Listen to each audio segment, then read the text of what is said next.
Welcome to the Friday Happy Hour with Victory strategist, award-winning author and your happy hour host, Annmarie Kelly. Each week, Annmarie chats with women who have reinvented, started over or wrote fabulous next chapters. They share how they overcame their midlife challenges and how you can too. So kick back with some good happy hour something to drink and enjoy today's show.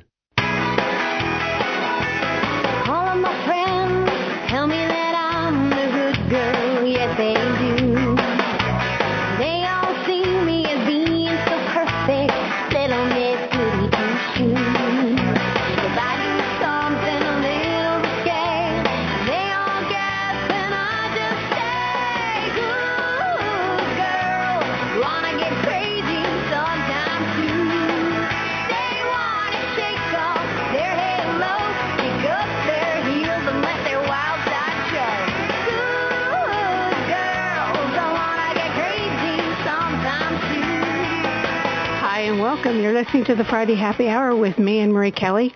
I'm that recovering good girl and your victorious woman empowerment partner. And this is where us victory chicks and you men who care about us meet on Fridays to chat about things we can do to overcome our challenges and get empowered and, make our lives sparkle. So thanks for coming today. I'm glad you're here, enjoying another Summer Friday Happy Hour with me. You know how sometimes life throws you a curveball and you wonder what you did to deserve it? It happens to all of us. It seems everybody has a season of life like that. Yeah, you know what I mean. I've had it, you've had it. And Elizabeth Barker has had it over and over again. And she's here today to talk about her journey of triumph over tragedy. And wait to hear some of the things that happened. But she'll tell us about them, and she'll be here right after the break. But first, I have a freaky story to tell you. Last week, I went to a viewing. You might remember, I mentioned Dr. Thomas Rooney, a former principal of Bonner High School, died last week. And the viewing was in Upper Darby on Sunday night. And Joseph and I were there.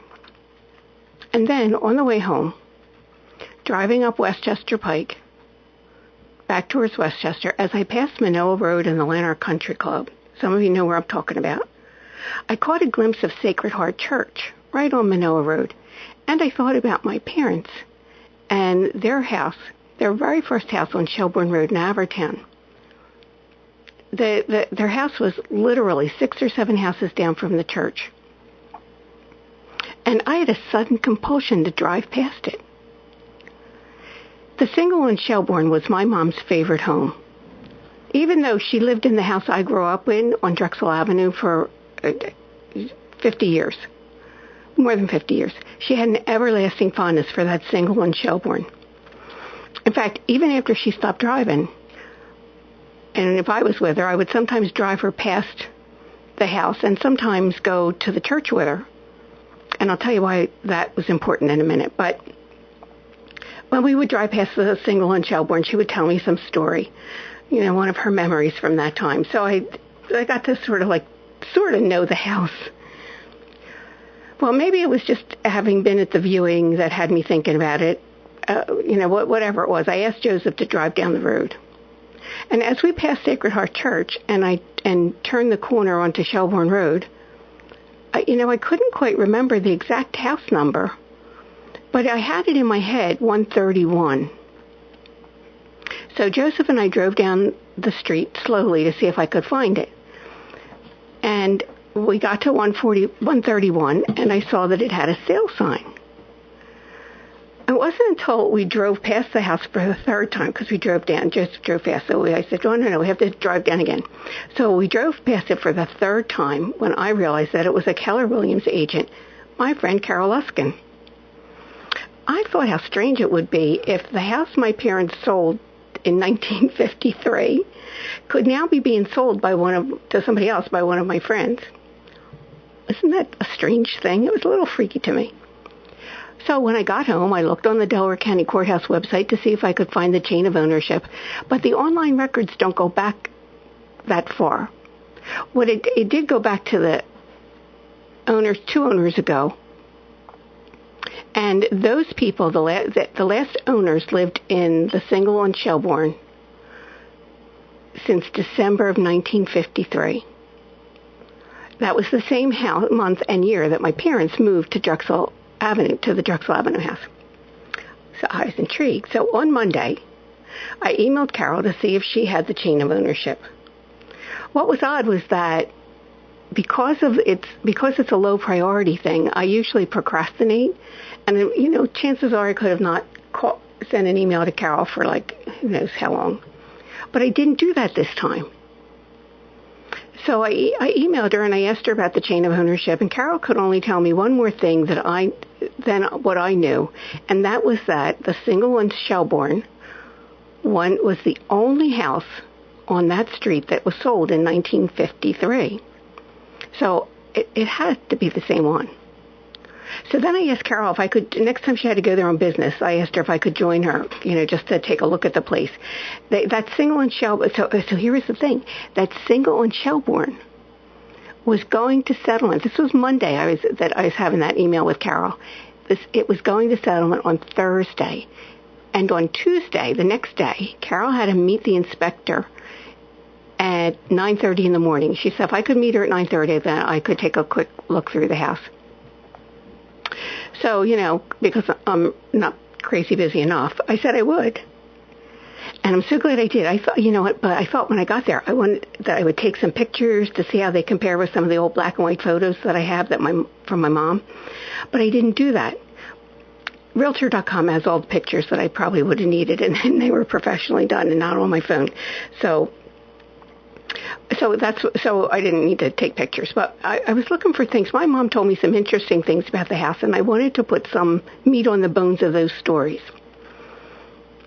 And to tell you the truth, I really couldn't, at least not right away. Not that it's important. My parents are both gone now, and I was thinking about how they were probably in their mid to late 20s when they moved into that house. My father, home from the war, was learning how to navigate life as a wounded warrior, and part of that was going to Villanova and get a college degree. So while he lived in the single on Shelbourne, in 1950 he graduated and started his career. Now, my parents at that point would have had their whole lives in front of them. Like you and I were when we were in our 20s and 30s. And I knew back then they had yet to experience what I am sure was the greatest joy of their life. Their fabulous daughter, Annmarie, who would one day emerge in life as the chief victory chick of the Victorious Woman Project. Thinking about it now, I thought, geez, they didn't know what a good thing. They had so much to look forward to and didn't even know it. Anyway, I don't know that my father was as crazy about that house as my mom, because he didn't talk about it as much, and didn't talk about it at all in the way my mother did. Of course, for her, she didn't drive then, so being so close to Minowa Shopping Center, it was probably not even a mile, was a plus for, in her stay-at-home stage. And some of the stories that she would tell me were about her and her girlfriend Phyllis. They were both stay-at-home moms, and that they walked to the shopping center almost every day of the week. And she loved being on the same street as Sacred Heart Church. In fact, the existing church was built in 1951, and as the story goes, my father and grandfather, who lived with my parents then, bought a St. Anthony statue for the church. So that's what I was thinking about when I met Carol on Tuesday at the single in Shelbourne. And afterward, I wanted to see if the statue was still in the church. Of course, these days so many churches are locked, and I didn't know if I could get in. But there were cleaners at the church, and they actually did let me in. They could see I wasn't like a masher or somebody wanting to do damage. So they let me in to do my research. And sure enough, on the St. Joseph side of the altar, right by the votive candles, there it was. I could barely read the brass plaque below the statue of St. Anthony. It was tarnished and worn, so I had to walk up to it, and I had to put my glasses on. But there were two lines. The first line was St. Anthony of Padua, and the second line was my family name and 1952. I'd never thought much about it until that moment, but thinking about how it would have been for my parents in their early 30s and spending that kind of money on a statue while my father was just starting out must have been something kind of emotional for me. Well, then, as I drove to my office, I couldn't help but marvel at how freaky that was. Like, of all the realtors in Delaware County, what was the likelihood that I'd be friends with the realtor who listed that property? Almost the one that my parents sold like 65 years ago. It was like having a historical connection. Or maybe it was a ghostly one. Because remember, I don't know if you remember, that's when we have psychic Christy Cavallo on, she talks about how sometimes the spirits sort of infuse their interest in people who are receptive. And chances are I could have been that one.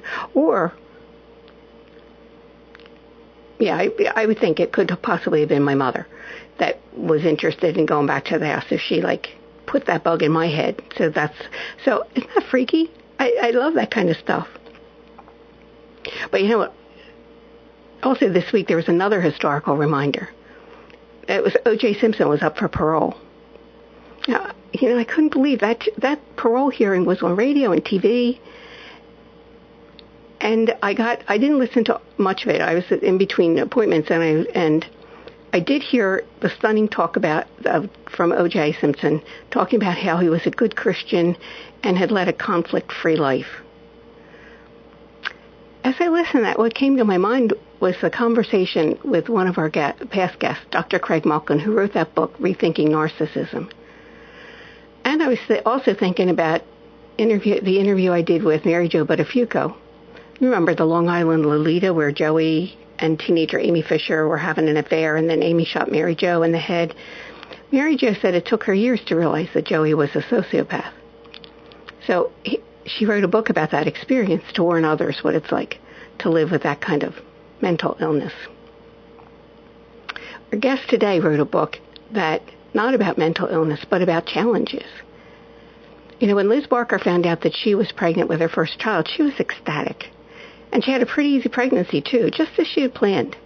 But when her daughter Lauren was born with Down syndrome and a heart condition, life went off script. And that was just the beginning. Liz has an amazing story to tell you, including how she got through the tragedies and moved into triumph. I asked Liz here because, while your story might be different, what she has to say can help you when you need it. So, listen, go get some happy hour something to drink and come back with me and Liz Barker. You're listening to the Friday Happy Hour. Remember when you wished you had more time for yourself? And now you have it, but you notice you're keeping busy with stuff, but that stuff isn't making you feel happy or filled up? And when you think about what would make you happy and filled up, you get stuck or feel overwhelmed. And then you go back to what's more familiar, more comfortable, even if it's not making you happy. Wouldn't you love to find a way to start making sense of that deep discontent you're feeling? Well, you're not alone. I'm Annmarie Kelly, author, victory strategist, and the radio show host of the Friday Happy Hour. And I know there's a place for you, one that other women have found to be both inspirational and empowering, and it's the Victorious Woman Project. Go there now and get on my mailing list, where you'll be the first to know about my upcoming online workshops, teleseminars, and more. And while you're there, take a couple minutes to look over my blog. You can download some of the free stuff I have for you and let it get your creative juices going. I'm looking forward to meeting you at the Victorious Woman Project. And that's at www.victoriouswoman.com.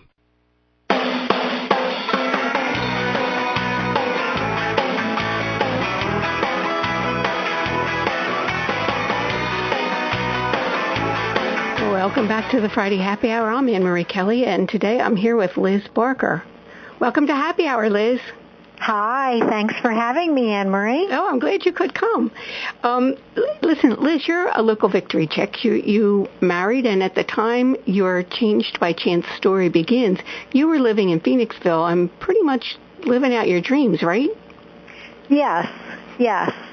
We had planned well. I'm a financial advisor by trade, and our motto is, planning and so forth. And that's exactly what I had done. Married my high school sweetheart. We both worked at careers. We traveled, and, biological clock ticked and said, time. And I love children. I'm the oldest of 5, and I knew I always wanted children, as well as having a nice career. But the moment my daughter was born, my life changed irrevocably. And it's bittersweet. And that's why I wrote the book about that, perhaps to help others. And I have to say, I was listening to your show a little earlier, and you were talking about, what seems like fate about the house and how did this come about. I'm a huge believer in those things, and in my book I call them angel moments. And again, I'm not a religious person, but I'm very spiritual. And I believe that those things are some form of divine intervention or intervention from our loved ones who have passed, but who remain around us. Call them guardian angels, call them whatever you want. But I truly believe in that. And there are quite a few instances of that in my book. In fact, there's one section where literally a woman came out of nowhere, and she literally saved my life. I would not be here today if it were not for this woman. And what did she do? Well, I was at the hospital. Lauren had passed, and I was very angry and disillusioned with the medical profession in general. And not everyone, but, there were a lot of hurts. And there I was, pregnant. And because of my history with Lauren, they had recommended that I have my baby ultrasounded. I was pregnant with my 3rd child at that time. And I had also felt a lump in my breast. And they had recommended that I have that ultrasounded because I was having the baby ultrasounded routinely. They didn't want to do a mammogram because that involves a little bit of X-ray, and again, I was pregnant. So I sat in that waiting room for the longest time. I was still working, and I thought, I have the day off. I'm paying a babysitter, and I'm sitting here for an hour in this waiting room. No one is around. Why am I sitting here? So I got up. I was just angry. Again, still had lingering feelings about Lauren's death that we felt shouldn't have happened, but whatever. So I got up to walk out. And suddenly, literally out of nowhere, a woman popped her head out of her office. She hadn't greeted me earlier. I never saw her before. She popped herself out of the office and said, "Where are you going?" I said, "I'm leaving. I've been sitting here an hour. I'm pregnant. I've missed lunch. Quite frankly, I'm tired and cranky and hungry. And, I don't see why I'm waiting here. There's no one here." And she literally took me by the arm, gently, and said, "Let's go back. Let's see what's going on," and ushered me right in. And I had the ultrasound of, my baby, had the ultrasound of the lump, and I'll never forget it. The technician, and of course they're prohibited from discussing results, but she came over to me. I was laying down, and she looked me right in the eye. She said, "Do not ignore this lump. Make sure that you stay on top of, the results and follow through." And sure enough, it was breast cancer. So if that woman, her name was Rhonda, did not pop her head or herself out of that office, I would have walked straight out of that hospital that day. I'm sure that lump and the cancer would have grown, might not have been properly diagnosed until after I delivered the baby 3 months later, and it might have been much more advanced, and I might not be here today. I know. Liz, I'm often fascinated by that, and in the book that I'm writing right now, I talk about how I had about 10 days. I was engaged, and about 10 days before, I had this dream that somebody had taken a chisel and put it through my diamond. And 10 days later, I wasn't engaged anymore. But I often think about how I just got goosebumps. I'm not kidding. I just got goosebumps. Well, I sometimes think that was sort of a preparation. And yes, you had something like that when you were in prenatal classes. Yes. And at the end of the class, the instructor had given each person a question. And I got chills when I read what your question was. Would you tell the listeners what? Yeah. Again, there were so many instances, and sometimes you don't recognize them when they happen. Mm-hmm. It's after the fact. So, like a lot of young couples, first time around especially, they encourage you to take prenatal classes. I guess maybe they went on for 8 weeks. I'm not sure. And, various things were discussed. Again, you're completely novice at, giving birth. So the last session, I think it was the last one, they had questions. The instructor had typed up questions, folded them up, put them in a little bowl, passed the bowl around. We each picked a question.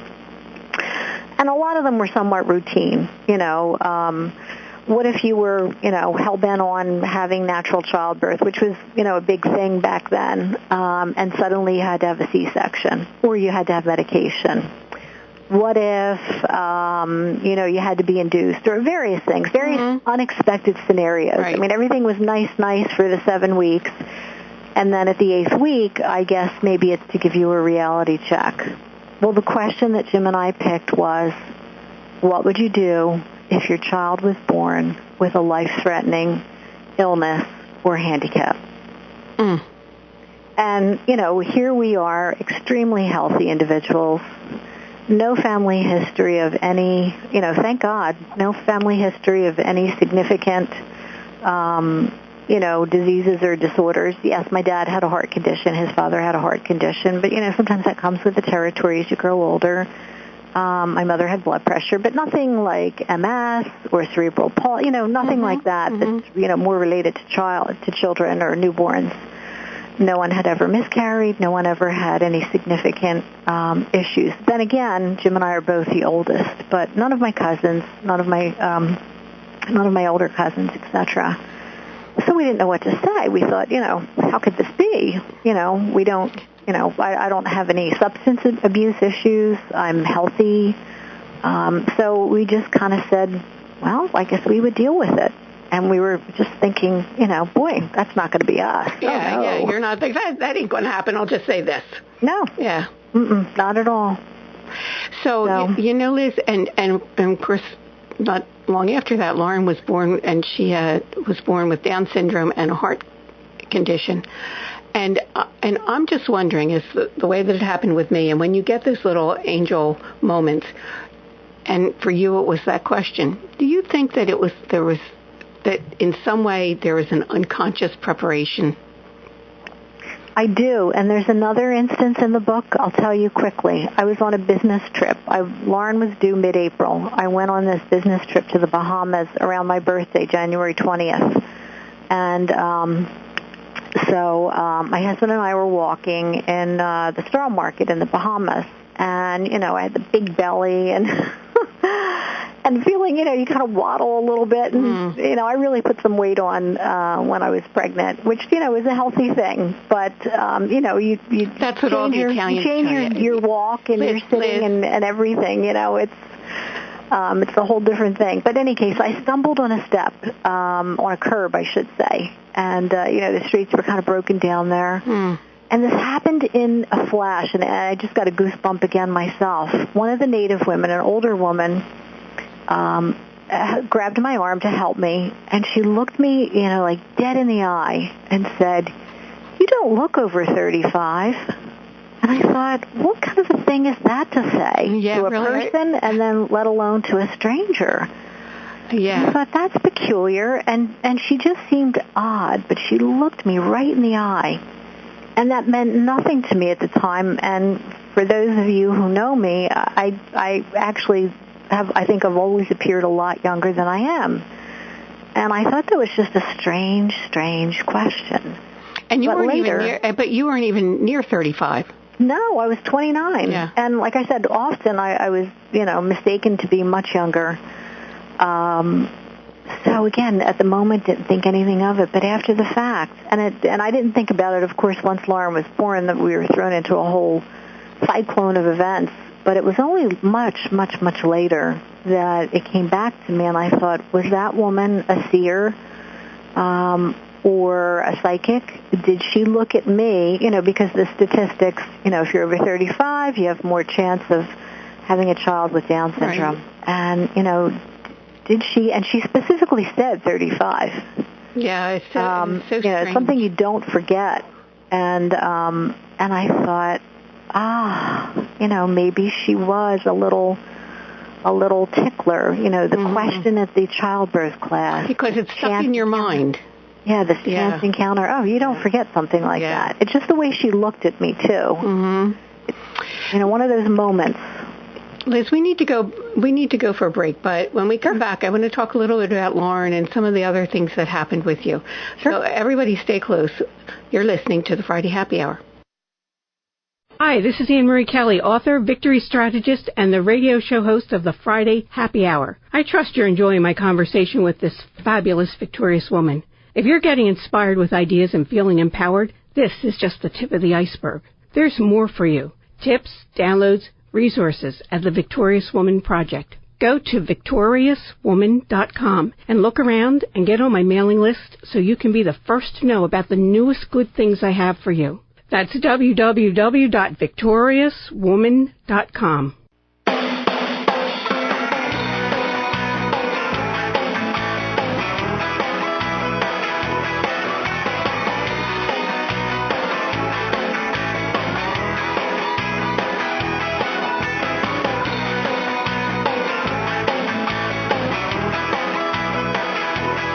Welcome back to the Friday Happy Hour. I'm Annmarie Kelly, and we're here with Liz Barker.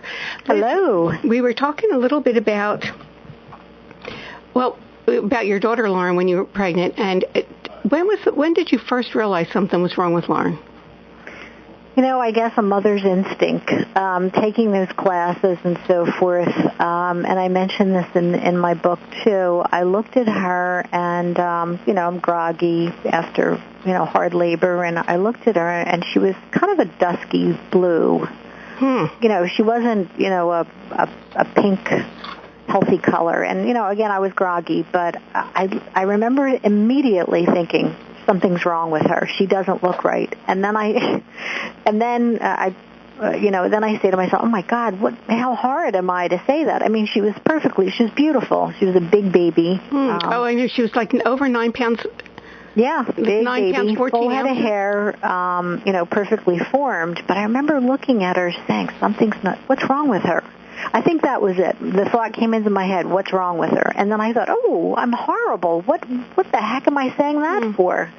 So I knew immediately.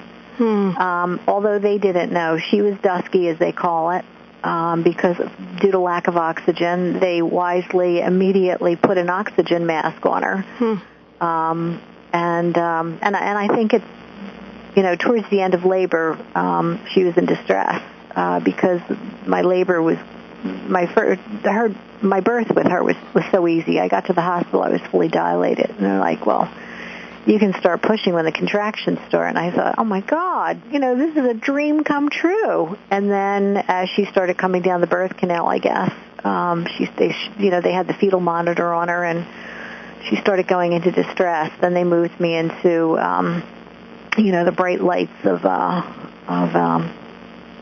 guess a regular labor and delivery room or whatever. And then they kind of whisked her away. And they didn't know that, I don't think, or at least they didn't tell us immediately she had Down syndrome. They just knew that she was blue and that, it didn't seem that her heart was pumping properly. And so we never got to bond. They whisked her away immediately, put her in an incubator, and, oxygen incubator. And, like I said, it was just a blur. And then they brought her in and said they were taking her down to I can't say the name of the hospital. Oh, that's right. They were bringing her down to a children's hospital in the city, and it was not Children's Hospital, let's say that.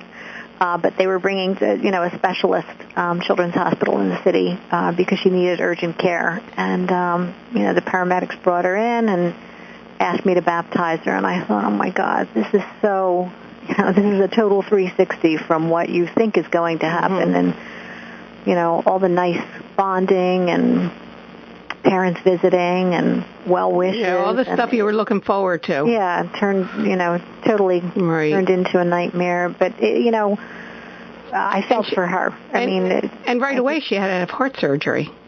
She did.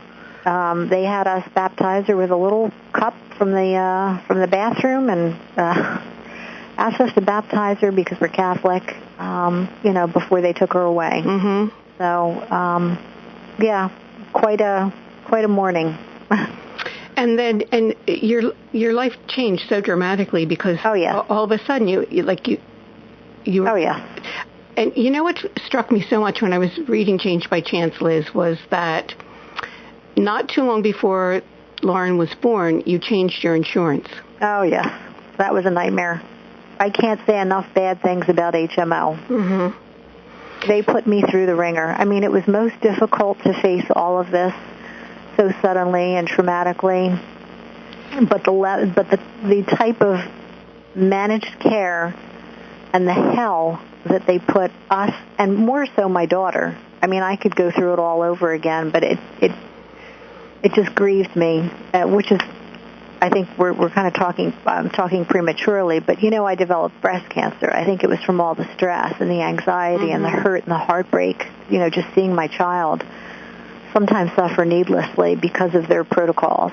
So, yes, I foolishly, upon recommendation of some peers at work, and, that's the thing about insurance, that it's supposed to be pooled risk, and the HMO was a cheaper premium, but always remember you get what you pay for. Well, one of the things that I was thinking about as I was reading it, and to me it screamed out loud and clear through almost every situation, and I don't want to talk about it just yet, but it was about that whole point of advocacy. Mm-hmm. Because your situation with Lauren, as bad as it was, wasn't the end for you, because Liz, as I read it, the hits just kept on coming. You were in the middle of everything you were doing for Lauren, and then you found out you were again pregnant. Mm-hmm. But it was a problem pregnancy, and you knew that from the beginning, right? Mm-hmm. No, I didn't. No. Mm-mm. You didn't know it was an ectopic pregnancy? Oh, that, no. Well, initially, no. No. But you're right. The hits kept coming. So I don't want to say my life was blissful before Lauren. I worked hard, built my life according to my plan. But once she was born, it seemed to set a ball in motion. And again, I'm not blaming it. There's rhyme and reason for everything, I'm sure. But it just seemed, as you said, the hits kept coming. Lauren was born, and then I had her when I was 29. And as a career woman, I didn't want to wait forever to have my children. I wanted to space them somewhat closely. So the second time I was pregnant, it was an ectopic. And so that's somewhat easily resolved. But it turns out that the hospital was somewhat negligent, I guess, although they won't admit it. I left that hospital with hepatitis B, which is a permanent mark on my system. Yeah, and I wanted to know, and I was curious about what did that mean then, and what does it still mean to you now? Well, at that time, so I had the surgery to remove the ectopic pregnancy, which could be lethal.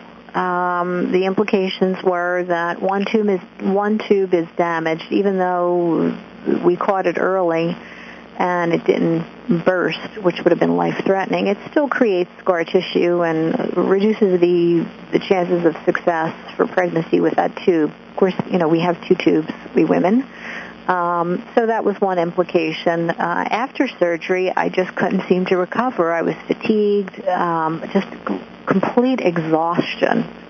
And, having a special needs child, having had surgery, they thought, well, it's, par for the course. But it was more. And then my skin turned funny color, and they tested me and found out that I had hepatitis B. And hepatitis B is not easily transmitted. There's various types of hepatitis, but hepatitis B can only be contracted through sexual contact or needles or, mishaps with surgery, things like that. So, again, the hospital did not want to admit it, but... But Jim didn't have it, and Lauren didn't have it. Nope, just me. Yeah.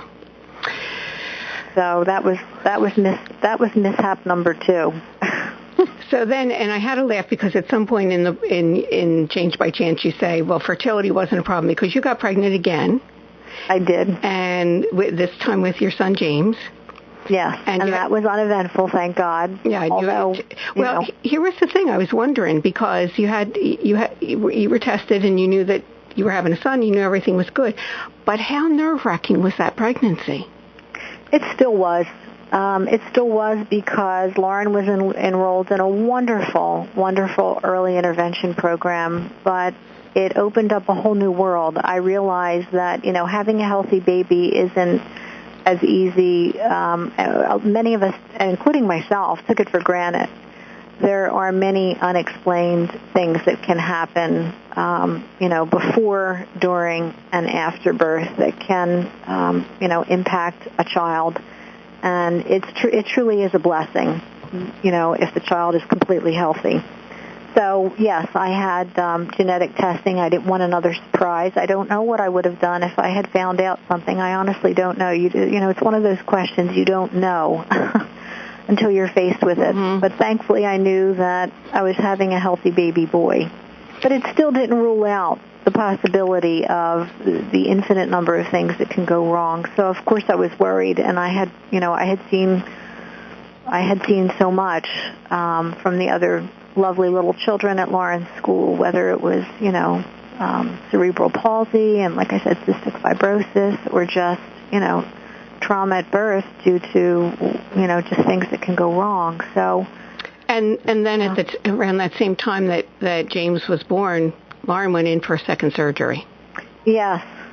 He was born December 17th, and initially they wanted to have her undergo surgery, I think, in January. And the surgery was that she was doing so well. Lauren was such a joy, and I think if she had lived, she would have been a very high-functioning child with Down syndrome. And actually, she would have been 31 years old today. Mm-hmm. And I'm sure many of your listeners have encountered Down syndrome children and young adults, and they're just such a joy. And depending on their level of mental functioning, I mean, some of them do quite well in terms of holding jobs, living somewhat independently, and so forth. So, in any case, I'm sorry I digressed, I'm sorry. What was that question? We were talking about that Lauren went in for a surgery, but she didn't. Didn't recover from that surgery. They had wanted to have her go in January, and I said, my gosh, that's not enough recovery time, for me with a newborn, and to give him proper attention. And so she went in at the end of February, and as it was, we had to hire someone to come in and stay with baby James, and that was heartbreaking for me. But I thought, well, think of the women that go back to work full time. That's what they have to do. Mm-hmm. But in our case, it was 7 days a week. I mean, we didn't feel that we could leave a 3-year-old who can't speak or advocate for herself alone in a hospital. So, I tried to be there every single day for as long as I could. Jim, one of us had to work. I did not work at that time. Thankfully, I worked for a phenomenal company that was so understanding and allowed me to be out on disability leave, because I truly was mentally impaired at that point. I would have been good for nothing, sitting behind a desk. Mm-hmm. So in any case, they deferred it to February, and unfortunately things did not go well. Lauren acquired a hospital infection, staph infection in her wound. I know things happen. It shouldn't have happened, but it was a horrible death. To have a staph infection and an open heart wound is a very serious matter, and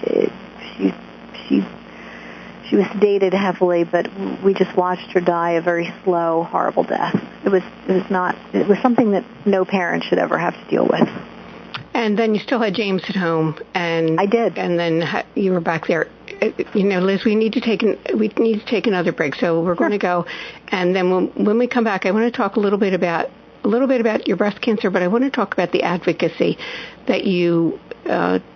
So important. Yeah, that you recommend. One thing that I learned. Yeah. So everybody stay close to us, and we'll be right back. You're listening to the Friday Happy Hour. Are you one of those women who lived the first part of your life as a really good girl? That is, you did all the right things and followed all the so-called rules for women? I was like that too. But have you noticed that once you passed 40, you have less patience for those rules? Maybe you even think that the rules really don't make sense for you anymore. Maybe they never did and you just didn't realize it. Do you want to go where other recovering good girls meet to inspire each other and support their new empowered selves? Then join me, Annmarie Kelly, and some very fabulous Victorious Women. We're on Facebook at the Victorious Woman Project. So go to facebook.com/Victorious Woman Project. I'll talk to you there.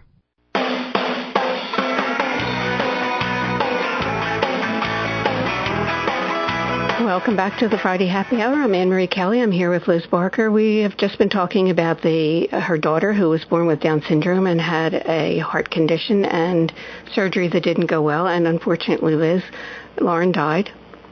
And then it was not long after that you found out you were again pregnant. Mm-hmm. Yes, with my third. And I was still grieving. I was very happy to be pregnant. Again, found out that I was carrying a healthy baby boy. I was about 6 months pregnant. And then we go back to that fateful day that I was at that hospital, and Rhonda came out and saved my life. But ultimately, the lump that I had discovered myself was breast cancer. Mm. And initially, I was told that I needed to abort to save myself. Mm-hmm. And I remember just screaming in the doctor's office. He didn't know my backstory. He was simply a surgeon that I was referred to take out the lump and, diagnose it, or dissect it, biopsy. Mm-hmm. Thankfully, it was very tiny. But I remember screaming in his office, "You have no idea. I just buried a child a year ago. And now you're asking me to kill this child that I'm carrying? I'm 6 months pregnant. This isn't just, a faceless fetus." And I don't want to get into the whole debate about that, but, it was very real to me. And it was for no reason, other than you have no idea. I can't do this. I just can't do this. Mm-hmm. But we fortunately had a doctor who said that you actually could still carry full term. A family friend intervened. We called him, and thank God for him. He took a much more measured, conservative approach and said, "Wait a minute, let's just see," Mm-hmm. And he thankfully took his time and made calls all over the country to experts and said, no, it doesn't mean that we have to literally kill this baby and put her into treatment. Let's see what other instances. And at that time, I think it's become more prevalent now, but at that time there weren't that many cases. Mm. And he said, let's take a more measured approach. And they did. I underwent a number of diagnostic tests that he set up immediately. I had a mastectomy while pregnant.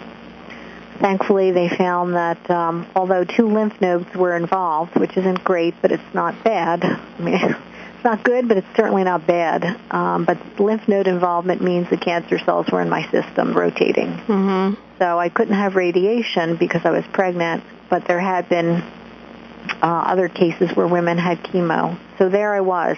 I had a mastectomy in my 3rd trimester, and I began chemotherapy. And I was scared to death.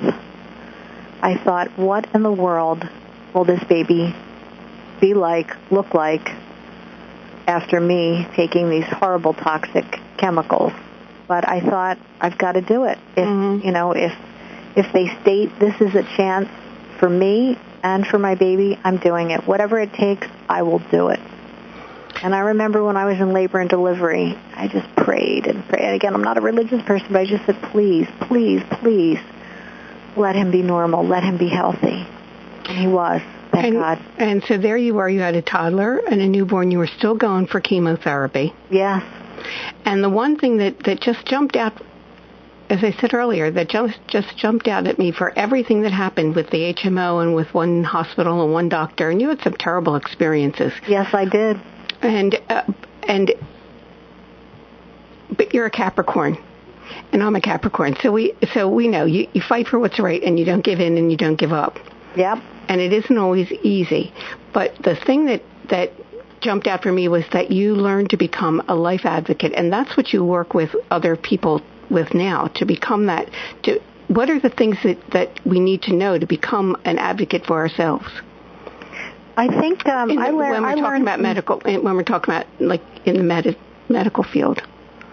Yeah, I learned some key lessons from all of this experience, and I also reference an astrologer that really helped me make sense of what happened to me. I mean, he was the one person. Liz, I'm telling you, I was so disappointed that when you said you lost touch because he had moved back to India, because I thought, I'm going to this guy. I know. He was phenomenal. Everyone that I knew, family and friends that went to him, were deeply impressed. Mm-hmm. And he was a very learned man. He was a homeopathic physician in India, and he probably still is. I'm so sorry of that. But he really helped me make sense. And he just said, there's nothing that you and Jim could have done. Yes, there were hospital mishaps. There's nothing you could have done. This was Lauren's destiny. Accept it. And he said, I can just tell you that, and they believe in rebirth. When she comes back, she will live the life. She will have an excellent life. And he said, there's always lessons to be learned from these things. Maybe lessons that she needed to learn, maybe lessons that you and the people that you touch and the people that were aware of everyone, there's always a reason. And, it just made sense because there is so much senseless sadness, sorrow in the world. And you think, why?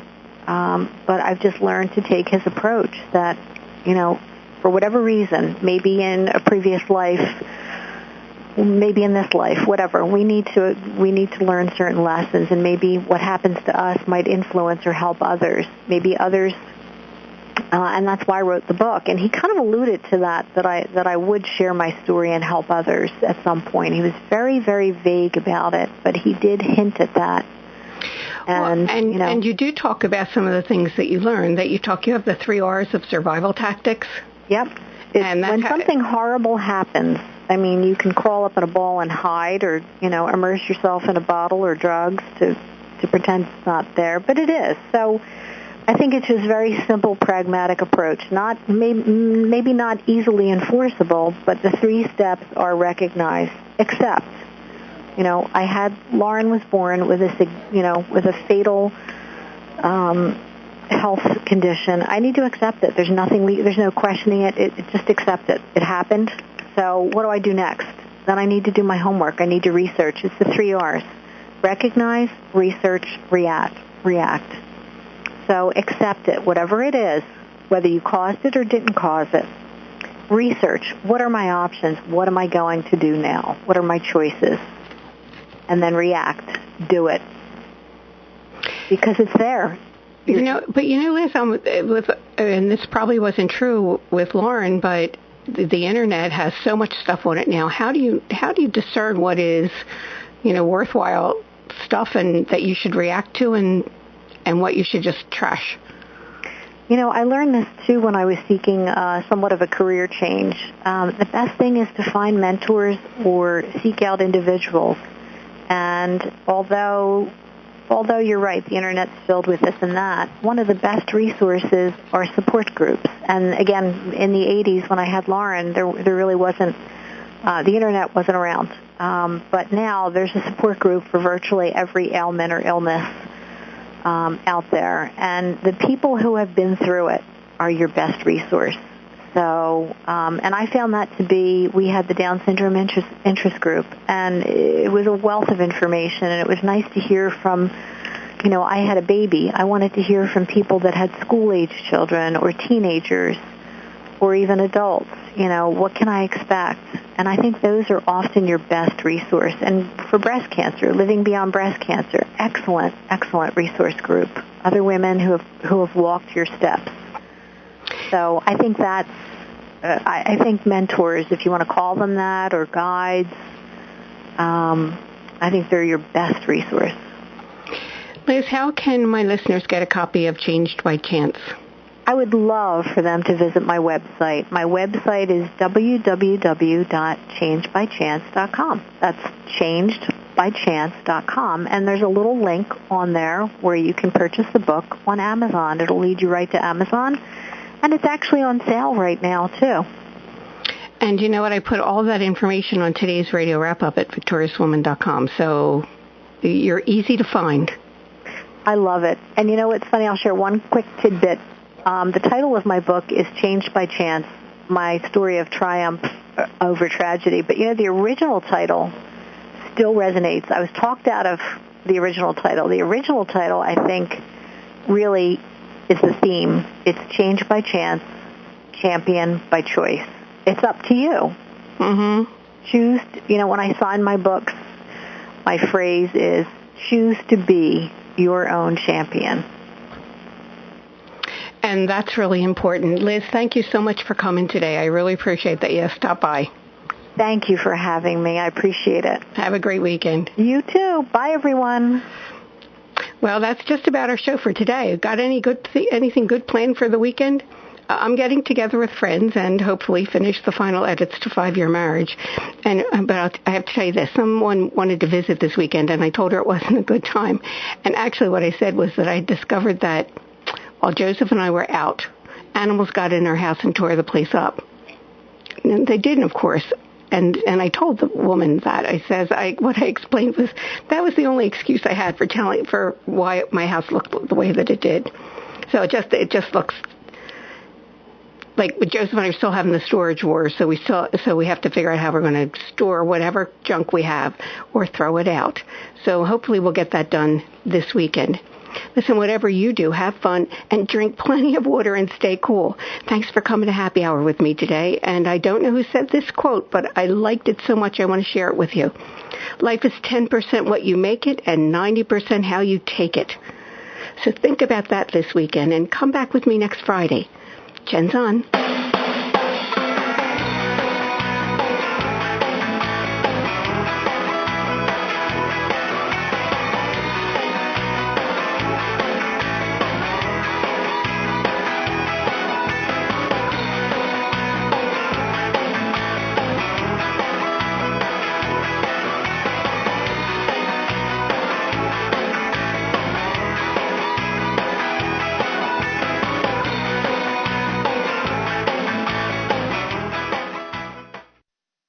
Thanks for listening to this Friday Happy Hour. Make sure you subscribe, rate and review today's show. And join us again next week for the Friday Happy Hour with Annmarie Kelly.